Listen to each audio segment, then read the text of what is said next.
I'm going to get some of this. It's not. Here I am thinking, okay, 4:30, it'll be bright. Of course, it's not bright. Not bright. Now, beautiful Tara, you told me you're from Colorado. Yes. Is it 2 years you moved here? I'm not sure. 3. 3 years, okay. Yeah. And was that a love thing? Was it just a curiosity? Was it just, I don't know? Sort of wanting some adventure. Okay, cool. Yeah, Good place to go. Good place to go. Yeah. Now, what we should say is that for 20 years you've been involved in comedy, writing, performing. Off and on. Yeah, Off and but on. that's the thing now. Ireland kind of re-sparked that feeling that you'd like to try stand-up again. Yeah. So was that particularly because you felt, well, this is a whole new place, I can sort of start afresh, or was it somebody? It's nice when no one knows you. Right.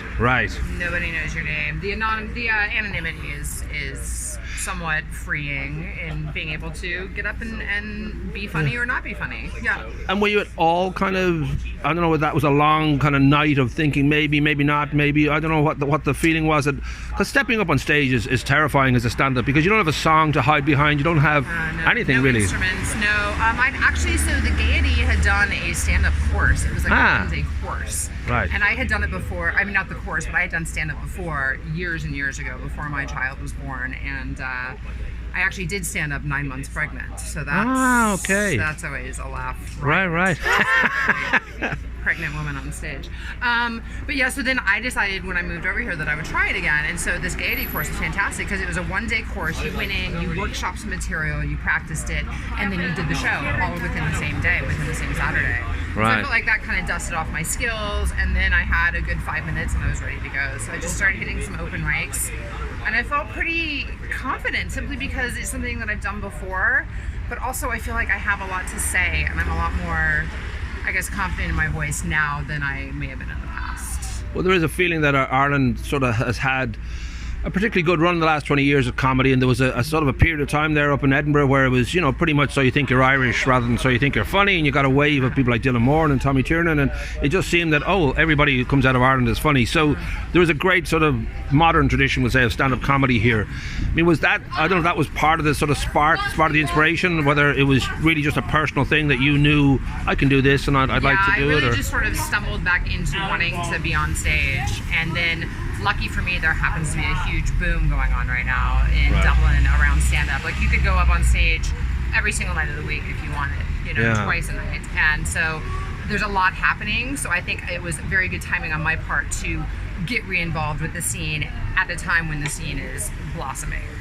And the funny thing is now, I'm guessing it's about equal. You could say, well, there's more funny girls and funny guys. I mean, certainly from, Tina Fey to Aisling B, and there's so many people who are sort of actively great at comedy, and Sharon Horgan, of course, over here, and what's her name from I'm trying to think of that Indian, that wonderful how are you? All right, thanks a million. Mila, my mind has gone blank. But is it for you? I don't know if there was early inspirations, whether there was when growing up in Colorado there was certain people that you just were obsessed with, whether it was late night talk shows, or I'm just wondering where the funny came into your life. Sort of all over the place. I did a lot of improv when I was in university, so I was part of an improv troupe there, and so there was a lot of kind of that collaborative nature. And Saturday Night Live, obviously, I think is an inspiration for a lot of people. I think recently, in the past few years, people like Ali Wong, people who are mothers who have gone up on stage and who are pushing that aspect of things, I think has reignited some of my passion for being on stage, because there's not a lot of women that age who are saying things about motherhood, and I think there's a lot of funny things to be said. Well, there is that, certainly that sort of wonderful, I guess Sharon Horgan would be spearheading it, where there's a wonderful kind of openness and frankness about, this is the age I'm at, this is the life I'm leading, and I'm just going to put her up there on screen, which is... And it's so relatable, right? Yeah. Because everyone has a mother or a friend who's a mother, or knows about children, or hates children, or wants to laugh at children. Like, there's... Right. Yeah. No, I should say the name I couldn't think of was Mindy Kaling. Oh, yeah. Are there, for you, are there sort of... I don't know if you feel the need to sort of be checking out what's going on in comedy, because of Netflix and because of so many other outlets. There's an awful lot of comedy to check out. I feel a little overwhelmed at times, so I try to curb my consumption, where I'm checking out people that I think are doing interesting things, but I'm not. If all I did was watch comedy, I would never have a chance to write comedy or perform comedy. You know, so it's like I check out people that I think are interesting, but I also have to really sort of not check out too many people. if you will. Well, I know people like David Bowie would swear by just not listening to any other music while he's making an album. Yeah, that's helpful. Just not to pull stuff in that isn't on his wavelength and getting kind of muddled. And so we should mention the fact that you not only doing stand up, but you've got a sitcom hopefully in the works. I don't know whether that's staged. That's that. I'm just writing it. Yeah, right. It's still just a first draft, but I think there's really something there. It's got some legs. It's a good idea. So yeah, I feel like this is a very fruitful time in Ireland. There's a lot of clamor for female stories. Right. And I have some good ones to tell. So it's an exciting time to be here. I'm really, I think, very grateful to be in Greystones right now. I think that a lot of comedians all over the world have sort of appreciated the fact that there's so many more platforms to deliver it on, and then that from YouTube to Netflix to the actual terrestrials and beyond. Yep. So that sort of it is a very kind of rich time to be able to step out there and it's a very accessible community here in Ireland.